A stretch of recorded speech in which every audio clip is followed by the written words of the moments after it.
하나님의 말씀 사도행전 2장 14절부터 42절까지 같이 읽겠습니다. 시작. 베드로가 11사도와 함께 서서 소리를 높여 이르되 유대인들과 예루살렘에 사는 모든 사람들아, 이 일을 너희로 알게 할 것이니 내 말에 귀를 기울이라. 때가 제3시니 너희 생각과 같이 이 사람들이 취한 것이 아니라 이는 곧 선지자요 요엘을 통하여 말씀하신 것이니 일렀으되 하나님이 말씀하시기를 말세 내가 내 영을 모든 육체에 부어주리니 너의 자녀들은 예언할 것이요 너의 젊은이들은 환상을 보고 너의 늙은이들은 꿈을 꾸리라. 그때 내가 내 영을 내 남종과 여종들에게 부어주리니 그들이 예언할 것이요 또 내가 위로 하늘에서는 기사를 아래로 땅에서는 징조를 베풀리니 곧 피와 불과 연기로다. 주의 크고 영화로운 날이 이르기 전에 해가 변하여 어두워지고 달이 변하여 피가 되리라. 누구든지 주의 이름을 부르는 자는 구원을 받으리라 하였느니라. 이스라엘 사람들아, 이 말을 들으라. 너희도 아는 바와 같이 하나님께서 나사렛 예수로 큰 권능과 기사와 표적을 너희 가운데서 베푸사 너희 앞에서 그를 증언하셨느니라. 그가 하나님께서 정하신 뜻과 미리 아신 대로 내준 바 되었거늘 너희가 법 없는 자들의 손을 빌려 못 박아 죽였으나 하나님께서 그를 사망의 고통에서 풀어 살리셨으니 이는 그가 사망에 매어 있을 수 없었음이라. 다윗이 그를 가리켜 이르되 내가 항상 내 앞에 계신 주를 배웠으며 나로 요동하지 않게 하기 위하여 그가 내 우편에 계시도다. 그러므로 내 마음이 기뻐하였고 내 혀도 즐거워하였으며 육체도 희망에 거하리니 이는 내 영혼을 음부에 버리지 아니하시며 주의 거룩한 자로 썩음을 당하지 않게 하실 것이미로다. 주께서 생명의 길을 내게 보이셨으니 주 앞에서 내게 기쁨이 충만하게 하시리로다 하였으므로 형제들아, 내가 조상 다윗에 대하여 담대히 말할 수 있노니 다윗이 죽어 장사되어 그 묘가 오늘까지 우리 중에 있도다. 그는 선지자라. 하나님이 이미 맹세하사 그 자손 중에서 한 사람을 그 위에 앉게 하리라 하심을 알고 미리 본고로 그리스도의 부활을 말하되 그가 음부에 버림이 되지 않고 그의 육신이 썩음을 당하지 아니하리라 하더니 이 예수를 하나님이 살리신지라. 우리가 다 이 일의 증인이로다. 하나님이 오른손으로 예수를 높이심에 그가 약속하신 성령을 아버지께 받아서 너희가 보고 듣는 이것을 부어주셨느니라. 다윗은 하늘에 올라가지 못하였으나 친히 말하여 이르되 주께서 내 주에게 말씀하시기를 내가 네 원수로 네 발등상이 되게 하기까지 너는 내 우편에 앉아있으라 하셨도다 하였으니 그런즉 이스라엘을 온 집은 확실히 알지니 너희가 십자가에 못 박은 이 예수를 하나님이 주와 그리스도가 되게 하셨느니라 하니라. 그들이 이 말을 듣고 마음에 찔려 베드로와 다른 사도들에게 물어 이르되 형제들아, 우리가 어찌할꼬 하거늘 베드로가 이르되 너희가 회개하여 각각 예수 그리스도의 이름으로 침례를 받고 죄사함을 받으라. 그리하면 성령의 선물을 받으리니 이 약속은 너희와 너희 자녀와 모든 먼데 사람 곧 주 우리 하나님이 얼마든지 부르시는 자들에게 하시는 것이라 하고 또 여러 말로 확증하며 권하여 이르되 너희가 이 패역한 세대에서 구원을 받으라 하니 그 말을 받은 사람들은 침례를 받음에 이날의 신도의 수가 3,000이나 더하더라. 그들이 사도의 가르침을 받아 서로 교제하고 떡을 떼며 오로지 기도하기를 힘쓰니라. 아멘.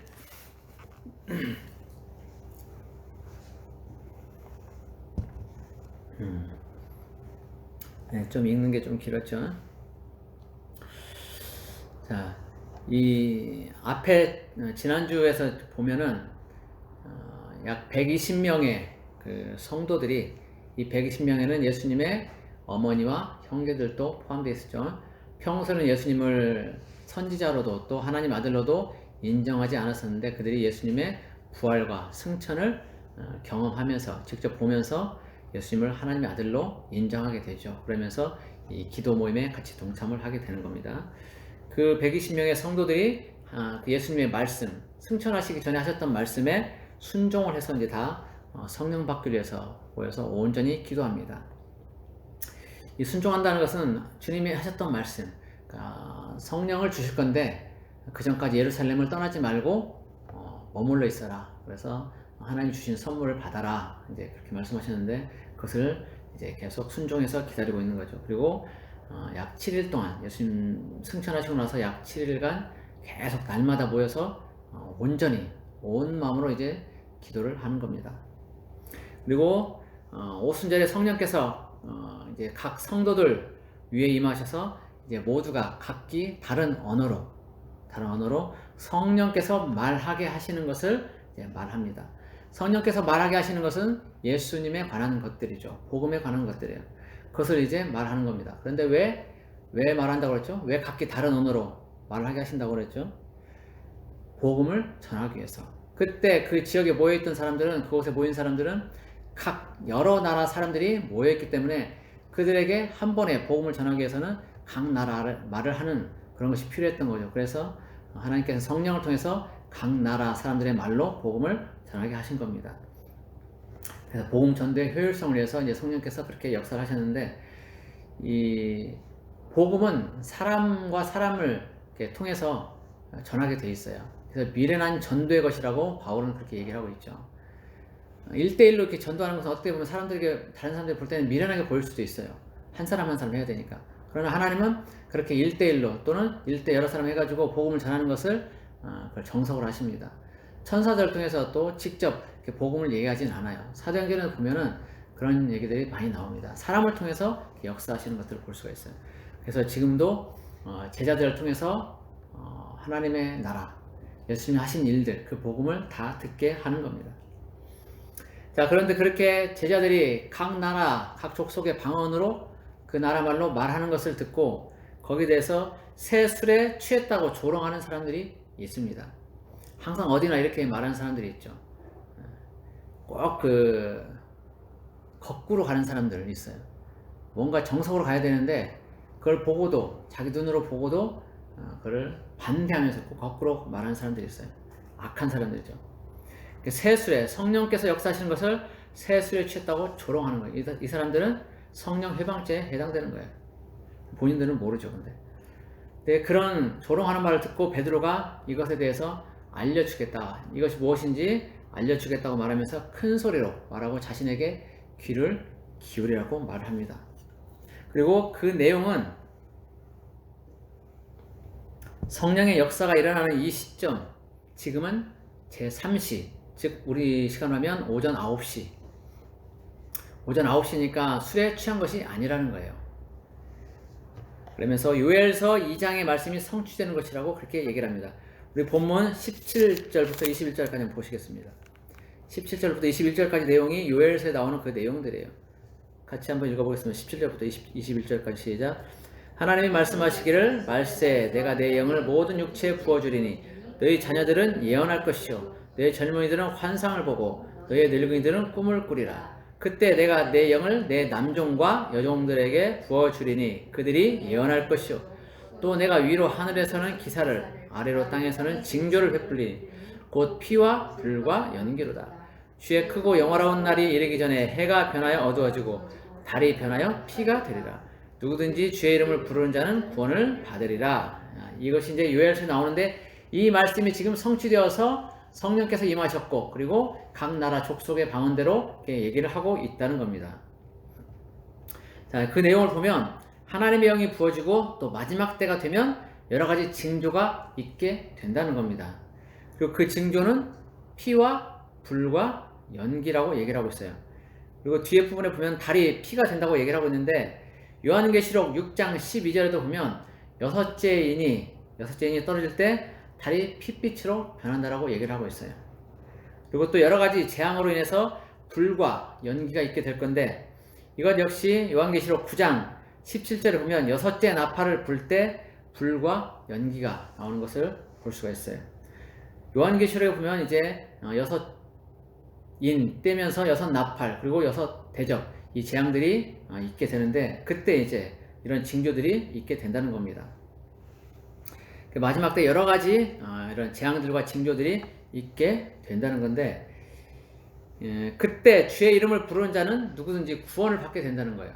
그때 그런 징조들이 있을 때 깨닫고, 이제는 주님이 역사하시는 그 심판하시는 때가 됐구나, 내가 이제는 회개하고 돌이켜야겠구나 라고 마음을 다지고 돌이키는 사람들에게는 하나님이 구원을 허락하신다는 거예요. 그런데 누구든지 라고 얘기했지만 그건 기한이 있어요. 나팔장, 7나팔장이 끝나기 전까지, 7나팔장까지는 회개 기회를 주시는 거예요. 3분의 1만 하나님이 치셔요. 그래서 3분의 1 치시는 걸 보고 그 모든 것들을 통해서 하나님이 이제 심판하시는구나 라고 깨닫고 돌이킬 기회를 주는 겁니다. 그래서 7나팔 재앙까지만 기회가 있는 거예요. 그리고 그 뒤에는 모든 성도들이 다 이제 회개하고 그러면서 다 어떤 고난을 통과하든지 안 하든지 그 7나팔 재앙이 끝나면 휴거가 있게 돼요. 모든 휴거. 첫째 휴거가 있고, 첫째는 온전한 믿음, 하나님 앞에서 에녹 같은 온전한 믿음을 가지고 있던 그런 사람들, 엘리야처럼 이렇게 승천한 사람들처럼 그런 믿음을 온전히 가지고 있는 사람들이 1차 아무도 모르게 휴거가 됩니다. 그리고 2차로 이제 대대적인 총 휴거가 있게 되는데, 그때가 이 나팔 재앙, 7나팔 재앙이 끝나고 난 다음에요. 그러니까 하나님의 백성들은 이제 다 올라가고 없어요. 그래서 이제 7나팔 재앙이 끝나고 나면 더 이상 회개 기회가 없게 됩니다. 그리고 7 대접 재앙이 있게 되는데, 그때는 하나님의 백성들이 하나도 남아있지 않기 때문에 이제는 모든 사람들이 그 재앙이 일어나는 걸 보고 하나님을 비방하고 하나님을 비판합니다. 하나님께 영광 돌리지 않고 오히려 하나님을 조롱하고 회개하지 않고 비방하는 그런 말들만 합니다. 이제 역사가 끝났기 때문에, 회개의 기회가 끝났기 때문에 더 이상 이제 회개의 기회가 없는 거예요. 그래서 누구든지 주의 이름을 부르는 자는 구원을 얻는다는 것은 7나팔 재앙까지예요. 그때가 되면 이제 기회가 주어진데 그것이 지나면 이제 기회는 영원히 상실되는 거예요. 이제는 영원히 기회가 없어요. 그리고 주의 이름을 또 부른다는 의미는 단순히 그냥 주여라고 말하는 것에 그치지 않는다는 거예요. 주의 이름을 부른다는 의미는 예수님을 구세주로, 나의 삶의 주인으로 그렇게 받아들인다는 의미입니다. 그리고 누구든지 라는 의미는 하나님이 따지지 않는다는 거예요. 공평하신 하나님이라는 거예요. 누구는 택해서 구원하고 누구는 버리고 이런 것이 아니라는 거예요. 칼빈주의가 얘기하는 그런 선택, 그런 것이 아니라는 거예요. 누구든지는 하나님이 말씀하신 그 모든 예수 그리스도를 통해서 열어놓은 그 구원의 문은 모든 사람에게 해당이 되고, 어느 누구든지 예수 그리스도의 이름을 부르고 예수님을 마음에 영접하면 자기의 구세주로, 자기 죄를 용서하신 그런 구세주로 받아들이게 되면 가리지 않고 누구나 다 받아주신다는 거예요. 그래서 하나님은 모든 사람에게 동일한 구원의 기회를 제공하신다는 겁니다. 거기에 대해서 반응하는 사람들은 구원을 받을 것이고, 반응하지 못하는 사람들은 구원을 받지 못하게 될 겁니다. 그리고 영영 그 불지옥에서 고통을 당하게 될 겁니다. 지옥에 가서는 회개해도 안 돼요. 회개라는 것이 있지도 않고 회개해도 소용이 없어요. 그래서 이 땅에 목숨이 붙어있는 동안에 예수님을 영접하고 올바른 믿음 생활하는 것이 필요한 겁니다. 자, 그렇게 이제 요엘서의 예언이 이렇게 이루어졌다라고 베드로가 얘기를 합니다. 그리고 이렇게 말하죠. 그렇게 성경이 예언된 하나님 보내신 메시아가 바로 예수 그리스도다. 그런데 유대교를 믿는 너희들이 그 예수를 죽였다. 그렇게 말합니다. 그리고 그런데 하나님께서 그 예수를 다시 살리셨다. 그리고 예수의 다시 살아나신 대해서 또 시편에서 다윗도 그렇게 증거하고 있다라고 그렇게 말합니다. 그러면서 시편 16편에 있는 그 내용을 이제 인용을 해서 얘기를 하고 있죠. 오늘 본문 25절부터 28절까지. 자, 25절부터 28절까지 같이 읽겠습니다. 시작. 다윗이 그를 가리켜 이르되 내가 항상 내 앞에 계신 주를 배웠으며 나로 요동하지 않게 하기 위하여 그가 내 우편에 계시도다. 그러므로 내 마음이 기뻐하였고 내 혀도 즐거워하였으며 육체도 희망에 거하리니 이는 내 영혼을 음부에 버리지 아니하시며 주의 거룩한 자로 썩음을 당하지 않게 하실 것이미로다. 주께서 생명의 길을 내게 보이셨으니 주 앞에서 내게 기쁨이 충만하게 하시리라 하였으므로. 베드로는 다윗이 미리 예수 그리스도의 부활을 보고 이 시편을 기록했다라고 그렇게 말하고 있어요. 29절부터 쭉 보면 30절에 그는 선지자라. 이제 베드로가 다윗에 대해서 얘기를 하고 있는 거예요. 30절 보면 그는 선지자라. 다윗이 선지자라고 말하고 있죠. 하나님이 이미 맹세하사 그 자손 중에서 한 사람을 그 위에 앉게 하려 하심을 알고 미리 본고로 그리스도의 부활을 말하되 그가 음부에 버림이 되지 않고 그의 육신이 썩음을 당하지 아니하리라 하더니 이 예수를 하나님이 살리신지라 우리가 다 이 일의 증인이로다. 다윗이 선지자라는 거예요. 선지자. 선지자는 하나님의 말씀을 받아서 그대로 전하는 사람이 선지자예요. 그리고 하나님이 말씀하실 때 환상으로 어떤 것들을 보기도 해요. 다윗도 하나님이 보여주신 거예요. 예수님에 대해서 보여주신 거라고요. 그래서 예수님이 십자가에 죽으시고 부활하시는 그 모든 것들을 다 본 겁니다. 그리고 그것을 시편 16편에 기록을 해놓은 거예요. 그래서 이제 베드로가 설명을 하고 있는 거죠. 그래서 다윗도 이렇게 예수님의 부활에 대해서 증언을 하고 있다. 근데 너희들이 그 예수를 죽였다. 그렇지만 하나님이 그 예수를 살렸다. 우리가 그 일의 증인이다. 우리가 다 봤다. 예수님의 죽음과 부활, 승천에 대해서 우리가 다 봤다라고 얘기를 하고 있는 거예요. 그런데 너희가 이 예수를 죽였다. 너희들이 그토록 기다리던 메시아, 그 메시아가 예수인데 그 예수를 너희가 죽인 것이다. 그러나 하나님께서 그 예수를 다시 살리셨고 또 그 하나님이 약속하셨던 성령이 이제 임했다. 우리에게 부어졌다라고 그렇게 베드로가 얘기를 하고 있어요. 그래서 그 말을 이제 들은 사람들은 마음에 찔림을 받습니다. 그리고 자기들이 어떻게 해야 되는지를 베드로에게 묻습니다. 베드로는 이렇게 얘기합니다. 예수를 거절하고 죽인 그 죄를 회개하고 죄사함을 받으라고 얘기합니다.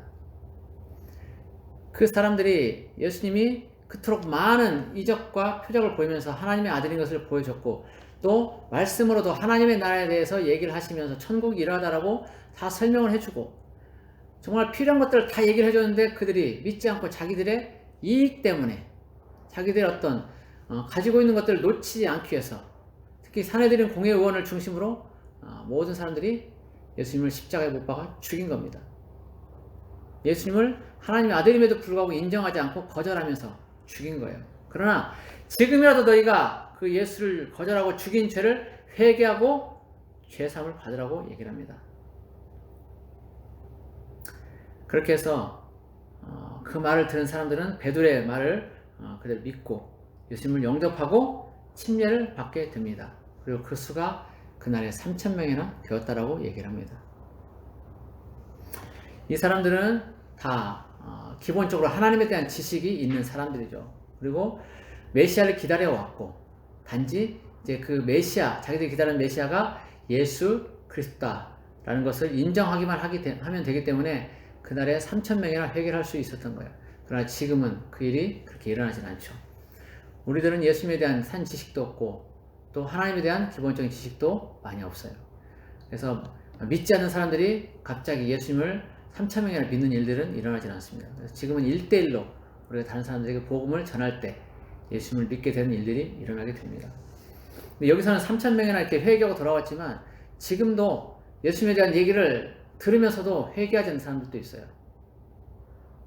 예수님이 우리 죄를 위해 십자가에 죽으셨고 우린 다 죄인이고 예수님이 우리를 대신해 죽으셨고 그리고 그 죄를 예수님의 피로 다 씻으셨고 그 십자가에 못 박혀 죽으시고 장사되었다가 사흘 만에 다시 살아나셨다는 그 얘기들 그리고 승천하시고 다시 오신다는 그 얘기들을 해줘도 자기의 일로 안 받아들여요. 예수님이 나하고 뭔 상관인데 이렇게 많은 사람들이 있어요.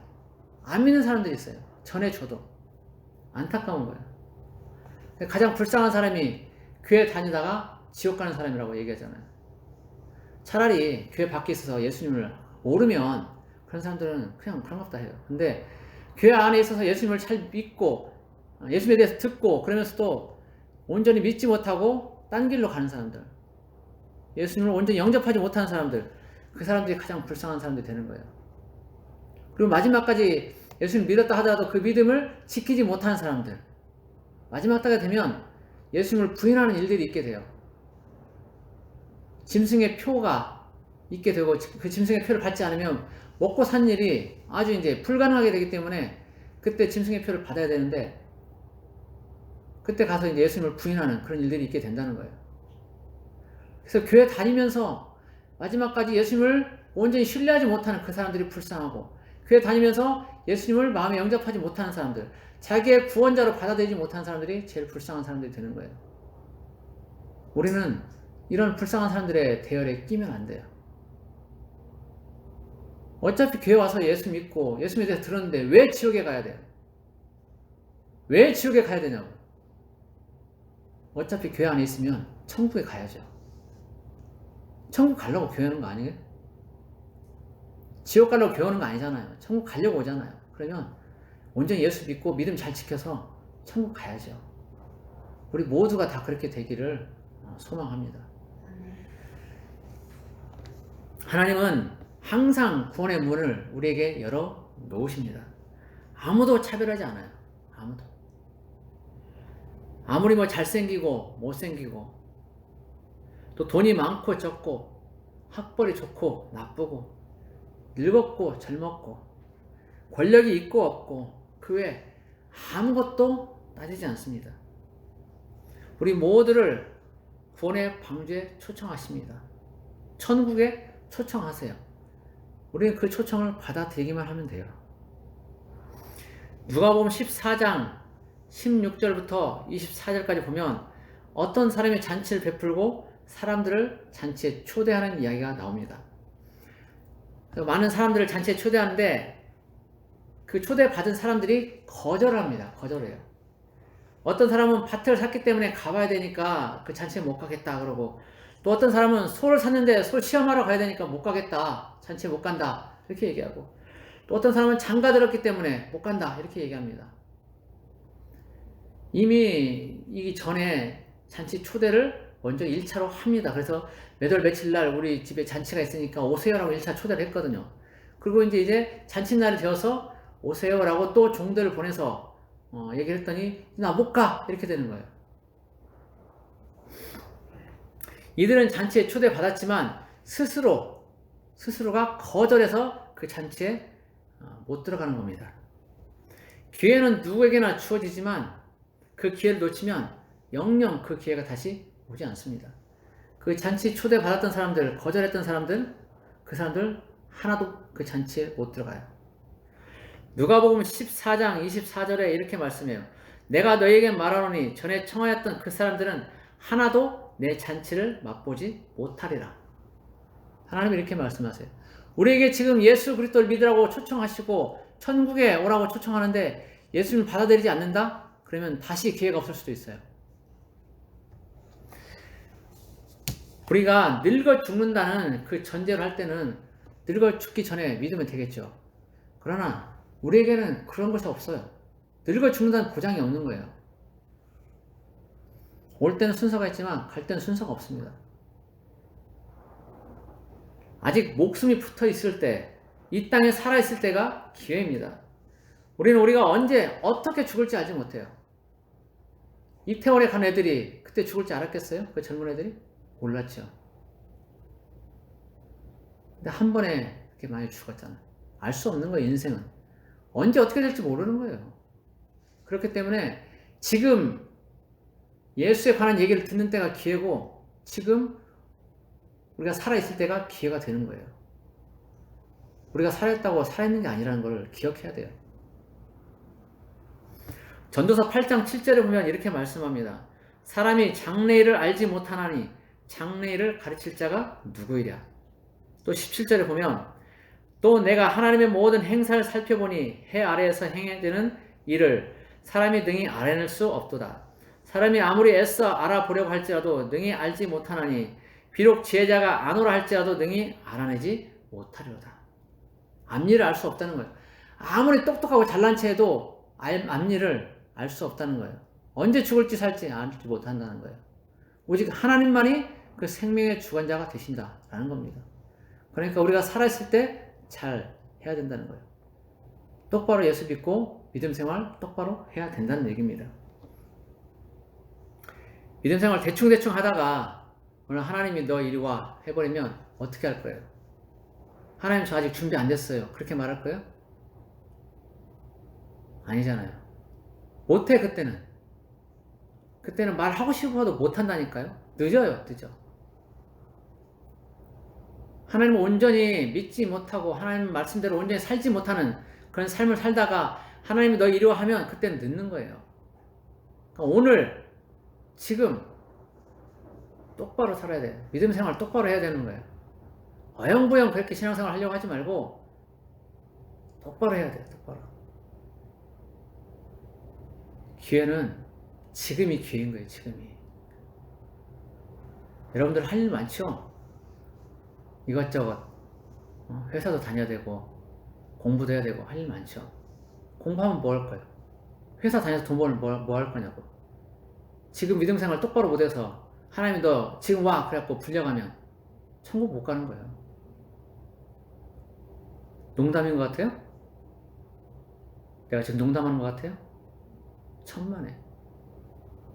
여러분 심각하게 받아들이세요. 심각하게. 지금이 여러분의 마지막 기회라고 생각하고 살아야 돼요. 지금이. 우린 천년 만년 살 것처럼 생각하지만 어림도 없어요. 하나님이 지금 부르면 우리는 저항할 수 없고 바로 가야 돼요. 제발 똑바로 하게 우리 같이. 저나 여러분이나 신앙생활 똑바로 해서 주님 오실 때 부끄럽지 않게 다 천국에 가게요. 그게 제 소망이에요. 여기 있는 모든 사람들이 한 사람도 믿음에 뒤처지지 않고 믿음 끝까지 잘 지켜내서 다 천국에 가는 것이 제 소망이에요. 여기 있는 사람 중에 한 사람이라도 지옥에 간다면 제 마음이 편하겠어요?